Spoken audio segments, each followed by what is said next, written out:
So I was scrolling my smart news app and came across this from Forbes, and I thought this would be appropriate for us to talk about since we do talk about relationship issues. Have you ever thought your man might be cheating, but you just can't put your finger on something? Well, now we got 11 tactics cheaters use to hide their infidelity from a psychologist. Let's jump into it.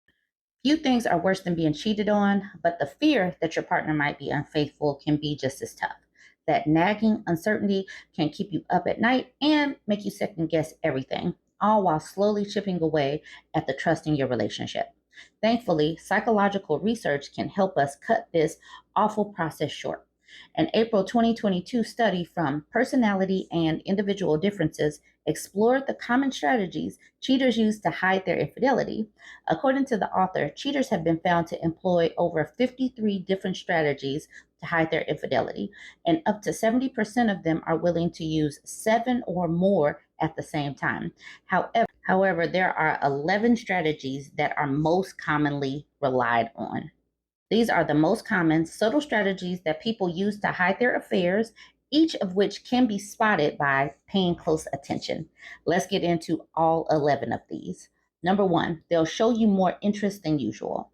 To cover up their infidelity, cheating partners might go out of their way to make you feel like you're the center of their world.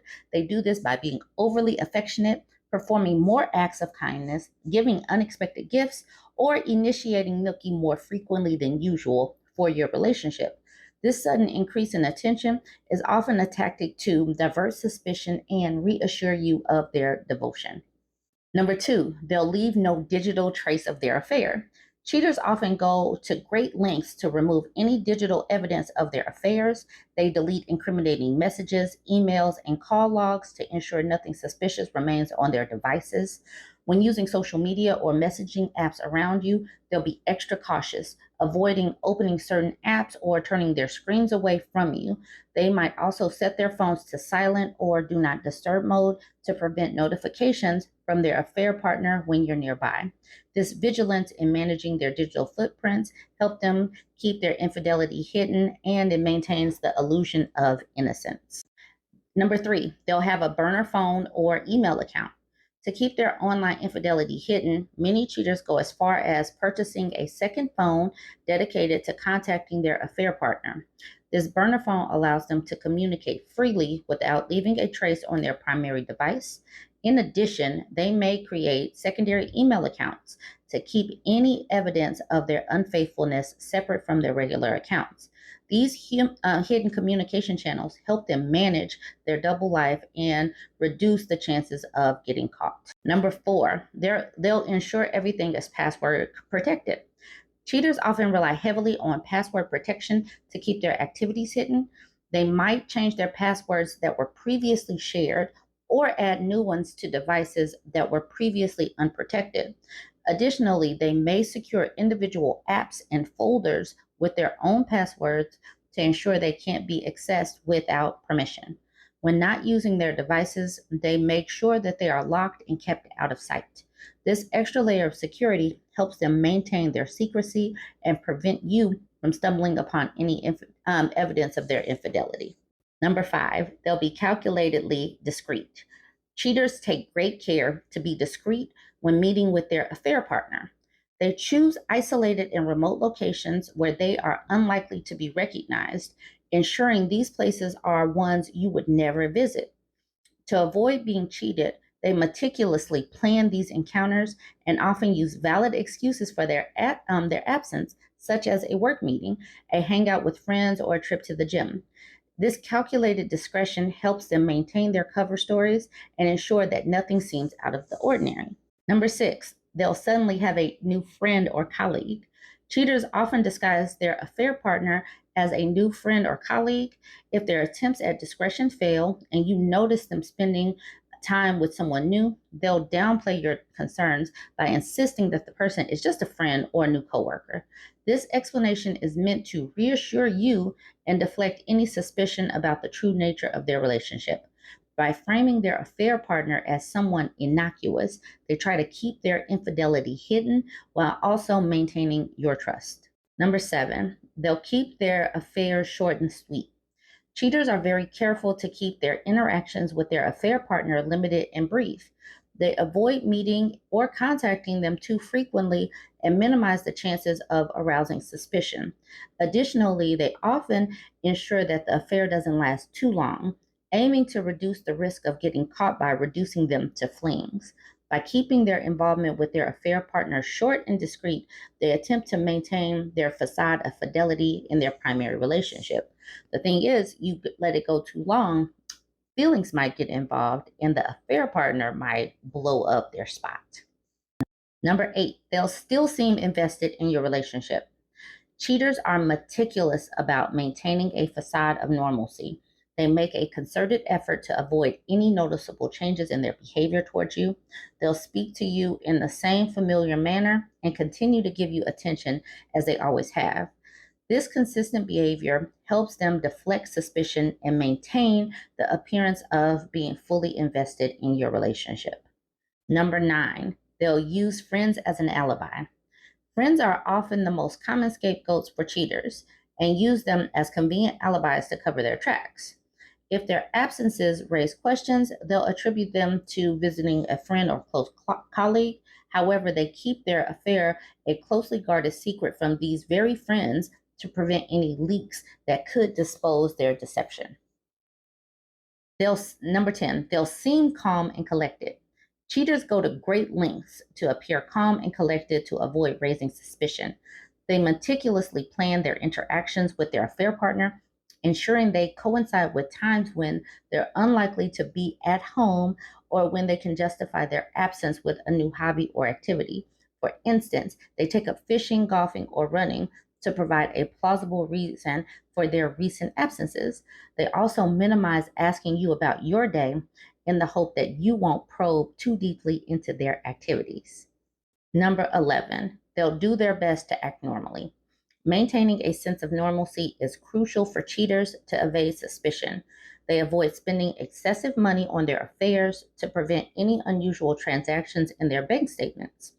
They refrain from making noticeable changes to their appearance or routines and keep up with their daily habits as if nothing has changed. By keeping up these routines and behaviors, they aim to create the illusion that everything is as it was before the affair began. Cheaters lack integrity. Over here on my page, I am not the one that says cheaters deserve a second chance. Cheating is not just something that has happened. To cheat, it takes a series of lies and behaviors to pull this off. You have to be calculating. You have to, be okay with compartmentalizing. You have to not give an F about your partner's mental and physical health. Not all cheaters use protection. So sometimes you would think that you're in a monogamous relationship and they are not. So that can be taxing to your body. That could be taxing to your brain and your stress level. That is one of the reasons why I am one of the people that say, leave these people alone and leave them alone quickly. Some people continue with this type of behavior because not enough people are just simply walking away. Cheating is disrespect. They are not being, dishonesty is enough reason to leave somebody alone. Putting your health and well-being um, up for grabs and in jeopardy is also another reason to leave these people alone. Have a sense of self-preservance. You deserve better. You deserve to survive and thrive within your relationship. Otherwise, what is the purpose in being in a relationship? A person that cheats on you does not respect you or love you, period. You cannot compartmentalize being a liar to the person that you said that you were in a monogamous relationship with it. And I don't care about a ring or not. If you have told somebody that you're in a monogamous relationship with only that person, if you have a ring or not is not the issue. If you lie about it, you are a liar. Period. All right, jump in the comments. Let me know, have you ever encountered any of these things? Don't forget to like, comment, and share. So we got another interesting and relevant article from Forbes, and it's the same author that wrote about the 11 tactics that cheaters use. He says, Why Men Enter and Exit the Manosphere by a Psychologist. We talk about the Manosphere and the red pillars quite a bit here. So this seems very appropriate for this network. All right, so let's get into the article. It says the Manosphere refers to a collection of websites, blogs, online forums, and communities focusing on men's rights, men's interests, and critiques of feminism. The Manosphere is controversial and often criticized for promoting misogyny, toxic masculinity, and harmful stereotypes about both men and women. The Manosphere largely consists of the following types of groups: men's rights activists. You'll also see it typed up as MRAs. Such groups advocate for what they consider as men's rights and aim to address perceived discrimination against men in society.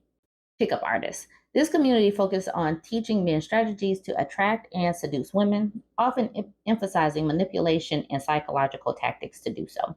And we have been talking about these tactics. These pickup artists are going to keep these men single because we are talking about the tactics they use so you can walk away from them. Red pill men. Deriving its name from The Matrix, this community believes in taking the red pill or awakening to what adherents view as the true nature of gender dynamics and societal structures, which involves a critical view of feminism and reinforces traditional gender roles. They really cannot stand feminists. Incels. Involuntary celibates or incels are a subculture of men who feel they are unable to find romantic or sexual partners despite wanting them. Their group discussions are often rooted in feelings of frustration and resentment towards women. Yes, they have big feelings, and those big feelings lead to this resentment that creates a cycle of them being angry and therefore continuing to push more women away because they are angry. It's a never ending cycle.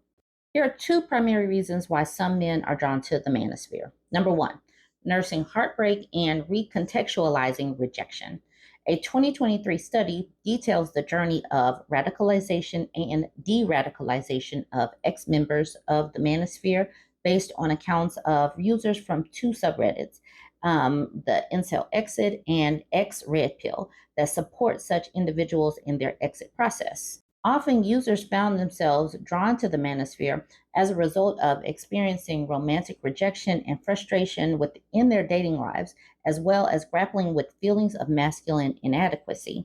Such individuals often experience loneliness and low self esteem, which were reinforced by the narratives of alpha and beta men in the manosphere. This dichotomy categorizes men into alphas, viewed as confident, assertive, and successful with women, and betas, who are portrayed as submissive, less successful, and more prone to rejection. Now, I want to hone in on what makes men successful. What makes an alpha? That is confident, assertive, and successful. That is one of the reasons why they cannot stand women that are confident, assertive, and successful, because they put that as masculine traits, and why they want women to be submissive, because that is the dichotomy. Women are supposed to be submissive. So if a man is any way like nurturing, supportive, or loving, they get put into that feminine category. That's one of the reasons why these people are putting each other into these boxes and harming each other, because they're not going to be able to take away the confidence, assertiveness, and success from women who are already just experiencing these things. It's not like you're going to make us go backwards. So I don't even know why they are trying to go uphill with that battle. They're not going to change us. It's hilarious to watch them consistently going on and on and on about feminism. Okay, back to the article. Heartbreak and rejection can cause significant emotional distress, and men who feel hurt, confused, or angry might look for an explanation and support under these circumstances. Those experiencing rejection might see themselves as betas and believe that adopting alpha traits can improve their success with women. However, the alpha beta framework often perpetuates negative attitudes towards women, viewing them through a lens of competition and conquest rather than mutual respect and partnership. For some users, the red pill was appealing after experiencing a difficult breakup or being cheated on, whereby such challenging personal experiences could be explained by ideological belief that women are evolutionarily wired to cheat or manipulate men, explains the author of the study, Joshua Thurborn. Thorburn, apologies. Thorburn found that manosphere narratives can also cause mental distress and reinforce a negative self perception of being unattractive or too emotionally sensitive to appeal to women, encouraging users to embody the more cold and distant alpha archetype. I had realized the real issue I had. Nearly all these traits described about these so called betas. I understood that if I wanted to stand out, I needed to be cold, careless, and maybe even a little mean sometimes, and have many options with women and socially stand out. Because according to the red pill, that's what the female nature looks for. And I truly thought that, and that it made sense about why I failed with all the girls I fell in love with, one user shared. And they end the article right there. But what is wild is these people continue to fail to listen to women. They fail to listen to women, and women are saying that this is not what we want. We are going to continue to be successful. Why are our achievements always pushed to the back burner? They're not going to change us, but maybe they will eventually listen to us because they are going to remain in this cycle of being angry that women are not changing when they really should just learn to look at us as human and not as something that they can control and squeeze back into these traditional boxes. Anyways, I thought that this was an interesting article to bring to the forefront. Um, this does not deep dive too much into how these people are getting out of it. I thought that they were going to do more, but obviously, I do need to examine those subreddits that they talked about earlier.